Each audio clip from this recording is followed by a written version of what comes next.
दोस्तों, लखीमपुर खीरी में अंबेडकर जयंती के दिन बाबा साहब की मूर्ति तोड़े जाने का मामला सामने आया है। इस घटना ने पूरे प्रशासनिक तंत्र पर सवाल खड़े कर दिए हैं। अब इस मामले में चंद्रशेखर आजाद ने खुलकर बात की है। उन्होंने सवाल उठाए, रोष जताया और चेतावनी दी कि इसका बदला लिया जाएगा। अंबेडकर जयंती के दिन गांव के लोगों ने पूरे सम्मान के साथ बाबा साहब की प्रतिमा पर माल्यार्पण किया। एक जुलूस निकाला गया, माहौल शांत था और लोग भावुक थे। लेकिन शाम करीब 4 बजे अचानक खबर मिली कि प्रतिमा तोड़ दी गई है। यह खबर फैलते ही गांव में गुस्सा फूट पड़ा। महिलाएं, बुजुर्ग और युवा सभी सड़कों पर उतर आए। इस मामले ने तब गंभीर मोड़ लिया जब आरोप सीधे पुलिस पर लगने शुरू हुए। ग्रामीणों का कहना है कि यह कोई बाहरी साजिश नहीं है, बल्कि पुलिस की मिलीभगत है। यह आरोप तेजी से फैल गया, प्रदर्शन बढ़ता गया, महिलाएं धरने पर बैठ गईं और बाकेगंज कोकरा रोड को जाम कर दिया गया। 4 से 6 घंटे तक यातायात ठप रहा और पूरा इलाका तनावग्रस्त हो गया। जब पुलिस मौके पर पहुंची और भीड़ को नियंत्रण करने की कोशिश की तो टकराव और बढ़ गया। रिपोर्ट के अनुसार हल्का लाठीचार्ज हुआ। आरोप ये भी लगे कि महिलाओं के साथ दुर्व्यवहार किया गया। गुस्साई भीड़ ने सरकारी वाहनों पर हमला करने की कोशिश की। हालात ऐसे बन गए कि पुलिस और जनता आमने सामने खड़ी हो गई। इसी बीच चंद्रशेखर आजाद ने सोशल मीडिया पर इस घटना पर कड़ी प्रतिक्रिया दी है। उन्होंने सवाल उठाया है कि बाबा साहब के अपमान के लिए कौन जिम्मेदार है। यदि पुलिस पर आरोप सही है तो सच्चाई सामने क्यों नहीं लाई जा रही है। सूत्रों के अनुसार उन्होंने चेतावनी दी है कि यदि निष्पक्ष जांच नहीं हुई तो बहुजन समाज आंदोलन करेगा। अब यह मामला सिर्फ एक गांव तक सीमित नहीं है, बल्कि सड़कों तक पहुंच चुका है। अब सबसे बड़ा सवाल यह है, क्या वास्तव में पुलिस इस घटना में शामिल है या किसी ने माहौल खराब करने के लिए अंबेडकर जयंती जैसा संवेदनशील दिन चुना। बाबा साहब भीमराव अंबेडकर से जुड़ा मामला सिर्फ एक मूर्ति का नहीं है, बल्कि सम्मान, पहचान और अधिकार का मुद्दा बन जाता है। प्रशासन ने जांच का भरोसा दिया है, अधिकारी मौके पर पहुंच गए हैं, लेकिन लोगों का गुस्सा अभी शांत नहीं हुआ है। उनकी एक ही मांग है कि सच्चाई सामने आए और दोषियों पर सख्त कार्रवाई हो।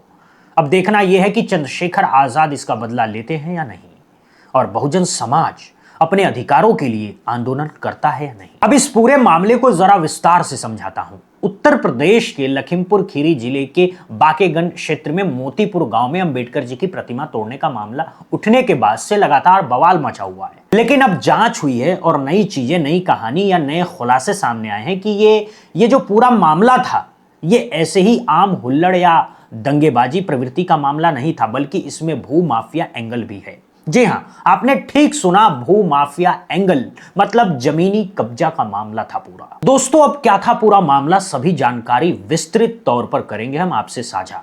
लखीमपुर खीरी में मूर्ति तोड़ने के मामले में अब एक चौंकाने वाली सच्चाई सामने आई है। शुरुआत में यह मामला डॉक्टर भीमराव अंबेडकर की प्रतिमा तोड़े जाने से जुड़ा विवाद, मामूली विवाद माना जा रहा था, लेकिन जांच में सामने आया कि इसके पीछे का असल खेल जमीनी कब्जे का था।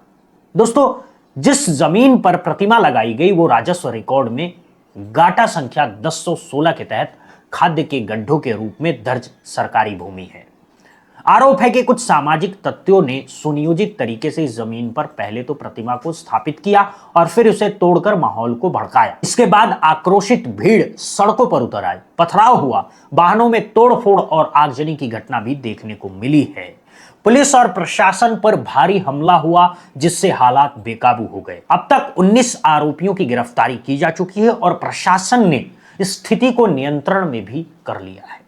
इस पूरे घटनाक्रम में सबसे चिंताजनक पहलू यह था कि संविधान निर्माता डॉक्टर भीमराव अंबेडकर के नाम और उनकी प्रतिमा का इस्तेमाल करके एक साजिश को अंजाम देने के भरसक प्रयास हुआ। जांच के अनुसार जिस जमीन पर कब्जा करना था वो मुख्य मार्ग के किनारे स्थित कीमती भूखंड, जिस पर पहले से अवैध निर्माण होते रहे हैं। प्रशासन की पुरानी लापरवाही ने भी ऐसे तत्वों के हौसले बढ़ाए हैं। इस बार योजना ये था कि अंबेडकर की प्रतिमा लगाकर उस जमीन को अंबेडकर पार्क के रूप में स्थापित करने की कोशिश की जाए, ताकि भावनात्मक दबाव बनाकर कब्जे को वैधता दिलाई जा सके। प्रतिमा तोड़ने के बाद जानबूझकर विरोध प्रदर्शन भड़काया गया, जिससे मामला संवेदनशील बन जाए और प्रशासन पर दबाव पड़े। पुलिस के मुताबिक बिना अनुमति के प्रतिमा स्थापित करना और फिर उसे लेकर हिंसा फैलाना एक सुनियोजित रणनीति का हिस्सा था। बाबा साहब भीमराव अम्बेडकर की जयंती के अवसर पर मैदानी के बाकेगंज कस्बे में सरकारी ज़मीन पर बाबा साहब का फ़ोटो रख के माल्यार्पण का प्रोग्राम था। इसी दौरान कुछ लोगों द्वारा चुपके से बाबा साहब की एक मूर्ति ले आके माल्यार्पण के स्थान पर स्थापित किया जाने लगा। इसी क्रम में वहाँ जो कार्यक्रम के आयोजक थे, उनमें से कुछ लोगों द्वारा इसका विरोध किया गया। दोनों पक्षों में आपस में विवाद हुआ। इस दौरान मूर्ति गिरने से खंडित हुई। तब तक पुलिस को इसकी सूचना मिल चुकी थी। पुलिस मौके पर पहुंची। मौके पर पहुंचकर पुलिस ने स्थिति को संभाला, मूर्ति को लेके अलग कराया, उसे थाने भिजवा दिया गया। और इसी दौरान कुछ अराजक तत्वों द्वारा पुलिस से झड़प की गई और पत्थरबाजी की कार्रवाई कुछ लोगों द्वारा की गई। इस पर पुलिस द्वारा हल्का बल प्रयोग करके तितर-बितर कर दिया गया। वर्तमान में पुलिस व्यवस्था यहाँ मजबूत है। किसी प्रकार की कोई लॉ एंड ऑर्डर की समस्या नहीं है। किसी प्रकार का कोई जनहानि इस घटना के दौरान नहीं हुई है। सभी पुलिसकर्मी सुरक्षित हैं और मौके पर शांति व्यवस्था बनी हुई है। घटना के बाद प्रशासन ने तेजी से कार्रवाई शुरू कर दी है। पूरे विवादित क्षेत्र की पैमाइश कराई जा रही है और कब्जेदारों की पहचान की जा रही है। अधिकारियों का कहना है कि पूरी सरकारी जमीन को खाली कराया जाएगा और अवैध निर्माणों पर सख्त से सख्त कार्रवाई होगी। हो सकता है आपको बुलडोजर कार्रवाई जैसा कुछ देखने को मिले। वहीं पुलिस ने दो अलग अलग प्राथमिकी दर्ज की हैं, मतलब FIR दर्ज की है। 19 आरोपियों को गिरफ्तार किया है और अन्य की तलाश में लगी हुई है। इसी बीच सामाजिक संगठनों और दलित समूहों में भी इस घटना को लेकर भारी आक्रोश है।